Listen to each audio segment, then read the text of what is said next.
Well, exciting day in Tiger Stadium. Our guys wanted this opportunity. They saw this as a privilege to play in this stadium and really wanted this opportunity. And obviously, the last three quarters played great football. And that's, look, at the end of the day, when you have a top team coming in, that's why you come to LSU. And our best players played their best, and we needed that. Our defense played great in the second half, obviously, against, as you saw, a very potent offense. As our guys got their cleats in the ground, they played much better. Their eye discipline was great in the second half. Holding them to, under 120 yards rushing is a great feat for any defense going against what they do at Mississippi. The quarterback was excellent again, back-to-back weeks leading the offense. He was the catalyst for us making quick decisions. He was assertive, aggressive, ran the ball. The offensive line was outstanding, as you know, really put the game away at the end.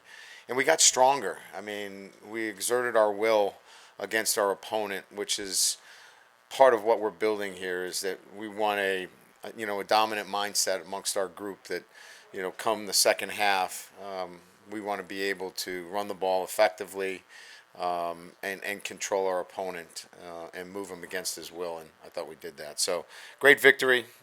Excited for our guys. We got some time off, which we need. And we'll get a chance to get on the road recruiting and get ready for our next opponent and give these guys a little time off. So with that, we'll open up the questions. If you have a question, raise your hand. We'll get a mic to you, please. Yeah, go ahead. Was Jayden, coaching the cameras back here, straight ahead, Oh, yes. was Jayden expected to be that much of a run game? And what kind of, like you said, flex is that for you guys to be able to continue to do that and run downhill in the second half? Yeah, so the structure of their defense is, a three down with six defensive backs. And when they chose to keep them back in coverage, he was in a zone read game option where he could throw it or run it. And he was on his game tonight. When he had three deep safeties, he was reading it out and keeping it. When the safeties were down, the ball was coming out on RPOs. He was really good tonight reading it out. You obviously took a big risk coming down here to take this job. I mean, I know it's mid-season, but is there any validation you get in a win like this in Tiger Stadium that, you do have this thing in the right direction?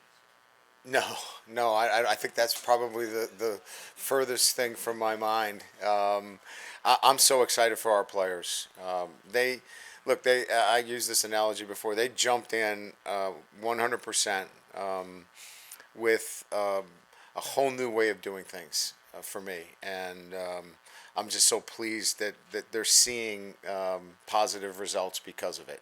I think that's what I'm most excited about. Hey, Coach, over here. Yes.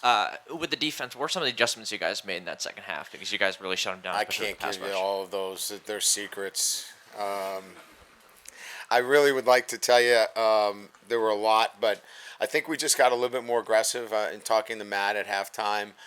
Sometimes we tend to cover up some things that we feel like are weaknesses, and they're not really that weak. And we just kind of said, let's go play. And probably a little bit more aggressive maybe in the second half and just let the guys play. Yeah, hey, Coach, right here.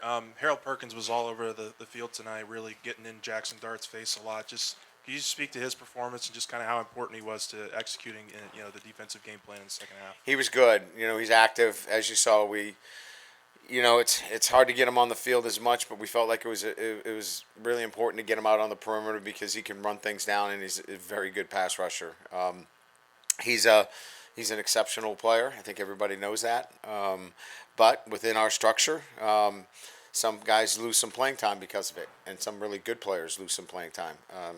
He's a really good player, and he impacts our defense, no doubt. Coach, late in the third quarter, the Micah Baskerville pressure and the Joe Fouché interception in the end zone, what did that mean in the overall game? Because they didn't sniff the end zone again after that. Yeah, the momentum really shifted there. You know, the interception was probably the biggest play because they were threatening to score in that situation. And we felt like, okay, that was the first time where we got any extension in the game from them because it was score, score, score.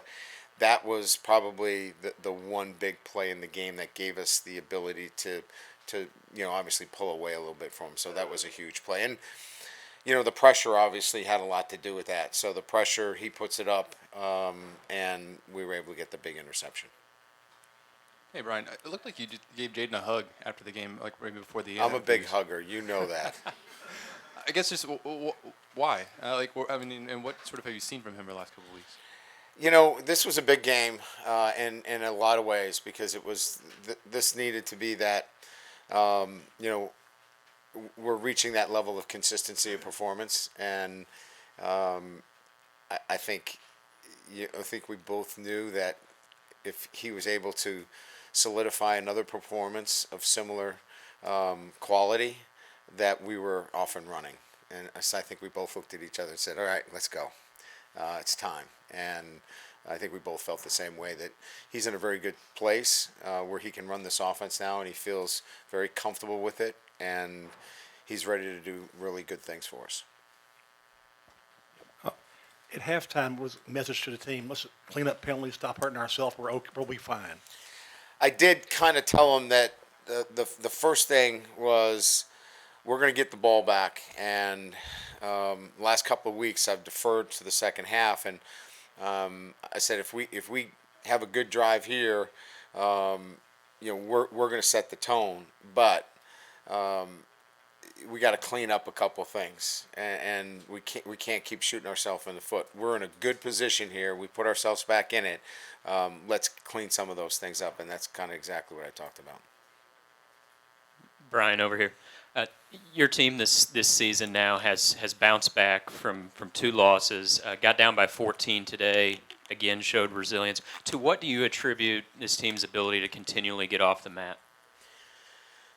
Well, I knew the DNA in the team from the very beginning. You go back all the way to Florida State where we were down, and we fought all the way back in that game, and obviously we didn't execute an extra point, but that team was poised to win that game. So I kind of knew what we were about, in that very first game that we played. And it's been who they are from the very, very first time that I stepped on this campus with this team, is that they had fight in them. Now, all the other things, consistency, execution, doing the little things on a day-to-day basis, that's coming. And I've said this on a number of occasions. We can't just rely on just being great fighters. And we're not anymore. We're executing at a high level. We're exerting our will. Our best players are now starting to play their best football. And they're playing, quite frankly, with a lot of confidence right now. And that's a pretty good thing. Coach, why do you think the last 2 weeks have happened? Kind of big picture. A couple of weeks ago we were here and it wasn't good. And since then you've completely turned it around.